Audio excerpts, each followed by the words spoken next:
नमस्कार दोस्तों आप अगर किसी भी संस्था में जॉब करते हैं, अगर आपका पीएफ कटता है तब भी और पीएफ नहीं कटता है तब भी आपको कंपनी की तरफ से एक्स्ट्रा पैसा दिया जाता है जब आप रिटायर्ड होते हैं, जब आपकी जॉब 5 साल से प्लस की हो जाती है, जिसको हम बोलते हैं ग्रेजुटी।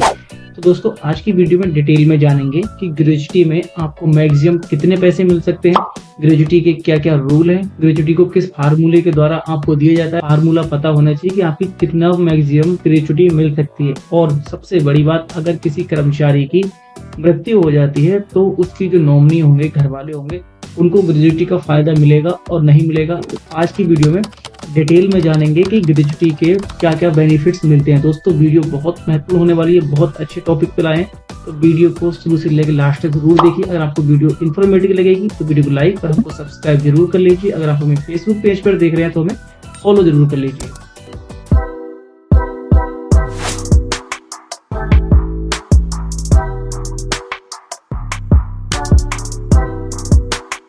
दोस्तों जो ग्रेजुटी का फार्मूला लाया गया वो 1972 के अंतर्गत लाया गया। इसका क्या रूल है, इससे पहले क्या होता था कि जब भी कोई कर्मचारी रिटायर्ड होता था या कंपनी छोड़ता था तो कंपनी किसी एम्प्लॉय को जो उनके मुताबिक काम करते थे या उनके जो बेस्ट एम्प्लॉय थे उनको अपनी मर्जी से कुछ भी पैसा देती थी एज ए गिफ्ट। ठीक है, जब रिटायर्ड होंगे तो गिफ्ट के तौर पर एक पैसा देती थी। मगर कुछ एम्प्लॉय जो ऐसे होते थे जी के मुताबिक नहीं चलते थे या उनसे कुछ अनबन हो जाती थी तो उनको कुछ भी पैसा नहीं दिया करते थे। तो ये क्या है, एक अनलॉजिकल था, किसी को पैसे मिलते थे किसी को पैसे नहीं मिलते थे। तो गवर्नमेंट ने इसी अनलॉजिकल को लॉजिकल करने के लिए 1972 में ग्रेजुटी एक्ट पास किया, जिसके अंतर्गत हर एम्प्लॉय जिसकी जो कंपनी में जॉब होगी वो 5 साल से अगर प्लस की हो जाती है तो उनको कंपनी को ग्रेजुटी देने का रूल बनाया गया। मतलब कंपनी को ग्रेजुटी देना ही होगा। ठीक है, तो अब यह है कि 5 साल से कम की जॉब होने पर ग्रेजुटी नहीं मिलेगी। 5 साल से अधिक की जितनी भी आपके समय सीमा होगी उसमें आपको ग्रेजुटी मिलेगी एक फार्मूले के बेस पर। अब दोस्तों का सबसे बड़ा क्वेश्चन होगा कि भाई हमको कितनी ग्रेजुटी मिलेगी, मैक्सिमम कितनी मिलेगी। तो हम आपको एक एग्जाम्पल से बताएंगे। वीडियो बहुत महत्वपूर्ण होगी तो वीडियो में अंत तक बने रहिए। सबसे मैक्सिमम है जो पहले ग्रेजुटी हुआ करती थी वो थी आपकी 20 लाख मैक्सिमम। मतलब अगर किसी भी कर्मचारी की जो ग्रेजुटी बन रही है वो 22 लाख बन रही है, 23 लाख बन रही है, 25 लाख बन रही है, तो जो मैक्सिमम दी जा सकती थी वो 20 लाख दी जा सकती थी। अब ये डिपेंड होती थी कि मान लो किसी की ग्रेजुटी कंपनी के साइड से 23 लाख रुपए बन रही है तो 20 लाख तो उसके हो ही गए, मगर 3 लाख अगर कंपनी चाहे वो एक्स्ट्रा दे सकती थी। ठीक है, मगर 1 जनवरी 2024 से एक नया नियम पारित किया गया 7वें वेतन के अकॉर्डिंग। 1 जनवरी 2024 से जो ग्रेजुटी की मैक्सिमम सीमा है वो 25 लाख रुपए कर दी गई है। मतलब 20 से बढ़ाकर 25 लाख कर दी गई है। तो ये कब से लागू हो गई है कि 1 जनवरी 2024 के बाद जो भी कर्मचारी अपनी जॉब छोड़ेंगे जिनकी समय सीमा 5 साल से प्लस की हो गई तो उनके लिए ये 25 लाख रुपए मैक्सिमम होगी, मिनिमम आपके जो फार्मूले के बेस होगी। तो दोस्तों अब बात कर लेते हैं कि आपको किस फार्मूले पे आपको ये ग्रेजुटी दी जाएगी। दोस्तों जो आपको ग्रेजुटी दी जाएगी वो दी जाएगी आपकी लास्ट ड्रॉन सैलरी, मतलब जो आपकी अंतिम बेसिक सैलरी होगी, बेसिक सैलरी प्लस डीए उसके हिसाब से, और प्लस जो आपकी टेन्योर ऑफ वर्किंग तो किसमें होनी चाहिए, साल में होनी चाहिए। मतलब कितनी साल है। ठीक है, इसका जो फार्मूला है वो 15 गुणा अंतिम वेतन गुणा कार्यकाल भाग कर देंगे हम इसको 26 से। ठीक है, अब इसमें ये क्या टाइम दिया है, 15 क्या है, 15 है कि आपको 1 साल में 15 दिन के बराबर सैलरी का बेसिक सैलरी और डीए का दिया जाएगा। मतलब क्या है, 1 साल में आपको आधे महीने की बेसिक सैलरी डीए दी जाएगी। ठीक है, और जो अभी तक जो नियम है वो 26 दिन का हमारा टाइम की वर्किंग होता है। कोई कंपनी 30 दिन काम करवाती है तो उससे मतलब नहीं है हमें, ये 24 दिन काम करवाती है उससे भी मतलब नहीं है। इसमें जो रूल दिया गया है वो 26 डे के हिसाब से दिया गया। मतलब क्या होगा, आपका 15 दिन की आपकी बेसिक सैलरी प्लस डीए दिया जाएगा। ठीक है, आपकी जो लास्ट 10 ईयर सैलरी होगी और टोटल साल कितनी होंगी और 26 से डिवाइड कर देंगे। ठीक है, अब हम इसको एक एग्जांपल से समझ लेते हैं कि मान लो इसमें समय सीमा क्या होगी। जैसे कि कोई समय सीमा क्या है, मान लो किसी बंदे ने 15 साल और 7 महीने जॉब की तो उसको 16 साल काउंट कर लिया जाएगा। मतलब जो 6 महीने होगा उसको एवरेज माना जाता है। मतलब 6 महीने से अगर प्लस हो गए तो वो आगे वाली साल होगी उसको काउंट कर लेंगे, अगर 6 महीने से कम हो गया तो जो पिछली वाली साल होगी उसको काउंट कर लेंगे। तो एक एग्जांपल और समझ लेते हैं। मान लो किसी की जॉब 15 साल 5 महीने है तो इसको हम 5 महीने हो गए तो 15 साल ही काउंट करेंगे। अगर किसी की जॉब 15 साल 7 महीने है तो उनकी जॉब 16 साल काउंट की जाएगी। ये साल क्यों ऐड की जाएंगी, क्योंकि आपकी जो साल होती है ये वाली, ये आपके फार्मूले में डिपेंड होंगी। ठीक है, अब होगा कि आप किस कंपनी से टोटल सर्विस होनी चाहिए। मतलब आपने 5 कंपनी 6 कंपनी में टोटल 10 साल की जॉब की आपको ग्रेजुटी मिलेगी, नहीं। इसका रूल क्या है, आपने एक कंपनी की मेंबर आईडी में आपने कम से कम 5 साल जॉब की हो, ज़्यादा से ज़्यादा आपकी जितनी भी हो सकती है, तो आपको ग्रेजुटी का फार्मूला के बेस पर आपको ग्रेजुटी मिलेगी। ठीक है, अब एक एग्जांपल समझ लेते हैं कि आपको ग्रेजुटी मिलेगी कितनी। ठीक है, मतलब जो कोई बंदा है उसकी लास्ट 10 वर्ष सैलरी है वो कितनी है, बेसिक प्लस डीए है 1 लाख रुपए। ये बहुत अमाउंट हो गई, मगर एक एग्जांपल से समझा रहे हैं आपके लिए।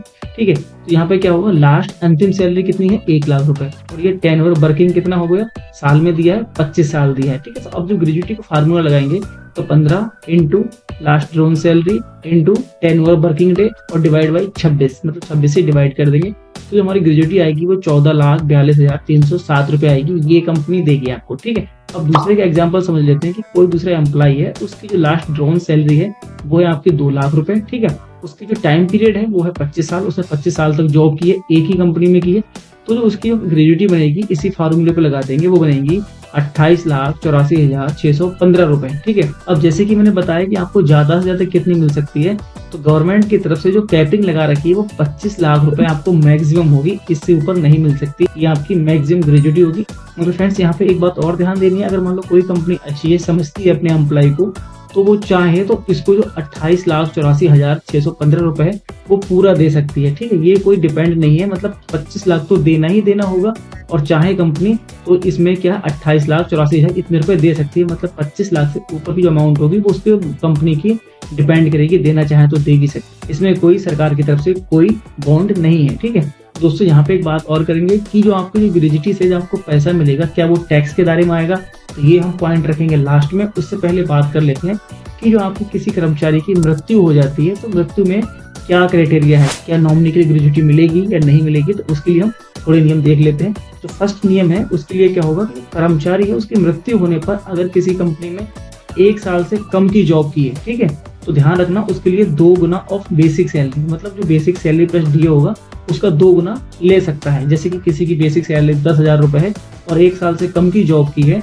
तो उसको 20,000 रुपए ग्रेजुटी में मिल जाएंगे। अब दूसरी आती है कैटेगरी 1 साल से 5 साल के बीच में, अगर किसी एम्प्लॉय ने 1 से 5 साल जॉब की है तो उसको 6 गुना बेसिक सैलरी प्लस डीए का ले सकता है। ठीक है, ऐसे ही आता है तीसरी कैटेगरी कि किसी ने 5 साल और 11 साल के बीच जॉब की है तो उसको बेसिक सैलरी और डीए का 12 गुना मिलेगा। ठीक है, ऐसे ही अगर 11 से लेके 20 साल जॉब की है और एम्प्लॉय डेथ हो जाता है, एक्सपायर हो जाता है, तो उसको जो बेसिक सैलरी प्लस डीए होगा उसका 20 गुना मिलेगा। अब एक बात और आएगी, मान लो किसी फ्रेंड्स के मन में कि मान लो किसी की 20 साल से इससे अधिक की जॉब है तो भी फिर उसको 20 गुना ही मिलेगा। ये भी एक कैपिंग सिस्टम लगा रखा है नॉमिनी के बेस पर। ठीक है, अगर एम्प्लॉय जिंदा है तो मैंने बता दिया कि उनको किस हिसाब से ग्रेजुटी मिलेगी। अब बात कर लेते हैं कि टैक्स के दायरे में ग्रेजुटी आती है नहीं आती। तो दोस्तों इसका जो पहला नियम है वो ये है कि जो आपकी मैक्सिमम ग्रेजुटी बन रही है उस वो ग्रेजुटी आपकी टैक्स फ्री रहेगी। एग्जांपल समझ लेते हैं, जैसे कि मान लो किसी की जो ग्रेजुटी बन रही है वो 14,42,307 रुपए बन रही है और इतनी ही कंपनी देती है तो ये टैक्स के दायरे से फ्री रहेगी। अब मान लो कोई कंपनी ऐसी है कि खुशी में कंपनी के एम्प्लॉय से 15 लाख रुपए दे देती है, तो जो 14 लाख के एक्स्ट्रा जो पैसे हो गए, जो फार्मूला बन रही है, जो 15 लाख में जो माइनस हो गया वो आपकी टैक्स के दायरे में आएगी। ठीक है, अब दूसरी कंडीशन ले लेते हैं कि मान लो किसी की जो सैलरी थी वो 28 लाख बन रही थी और 25 लाख रुपए बन रही है, उसने 28 लाख दे दिए, तो जो इसमें जो डिफरेंस होगा बीच में 25 से लेके 28 के बीच में वो टैक्स के दायरे में आएगी। मतलब जो कंपनी अपनी मर्जी से देना चाहेगी एक्स्ट्रा पैसे तो वो टैक्स के दायरे में आएगी। तो दोस्तों इस फार्मूले के बेस पे, इस जानकारी के बेस पे आपको ग्रेजुटी की पता होना चाहिए कि आपको ग्रेजुटी कितनी मिलेगी। दोस्तों ये थी एक बहुत महत्वपूर्ण वीडियो। आपको वीडियो कितनी महत्वपूर्ण लगी हमारी, हमें लाइक और सब्सक्राइब करके जरूर बताइए। हमें फेसबुक पेज पे देखें तो फॉलो जरूर कर लीजिए। और दोस्तों आपसे एक रिक्वेस्ट और रहेगी, एटलीस्ट हर फ्रेंड अपने उन फ्रेंड्स को जो प्राइवेट जॉब करते हैं ये वीडियो जरूर शेयर कीजिए।